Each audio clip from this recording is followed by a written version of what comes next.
greedy Wall Street bankers, well, they're at it again. They're buying up homes across the country and reselling them at ridiculous markups, creating a housing bubble.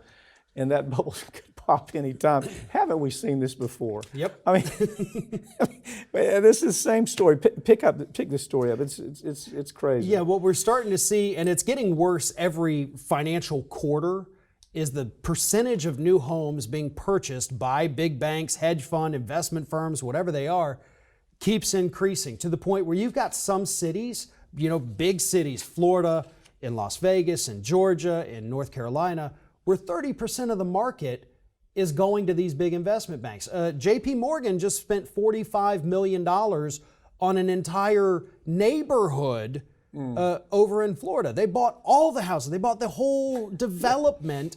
And what they're going to do is they buy them for, X amount of dollars. They multiply that times 2 and sell it back to people at the inflated price because they've cornered the market. And in the process, they have all of these tax benefits, they have regulatory benefits that for some reason we won't change. It's very easy to change these tax giveaways. That's why they're doing this. They're doing it because, as you point out, it's a double your money investment, but it's triple your money when you add in the tax benefits that they get, the regulatory loopholes that are forgiven. They're forgiven if you go in and do this. It's okay if you're.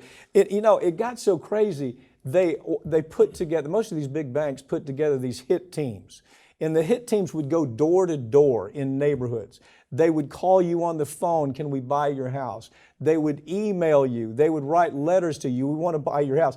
It was this massive influx of these hitmen that just wanted to buy up everything they could, right? Well, and the problem is a lot of people felt like, oh, you're offering me, 20% more than what my house is worth. Yeah. So I'll make out like a bandit. They sell their home, then go to buy another one only to realize what I just got from my house, I can't afford to live here anymore now. And you can't go anywhere else. Right, because I didn't bother to look to see if things were available when I sold. Yeah.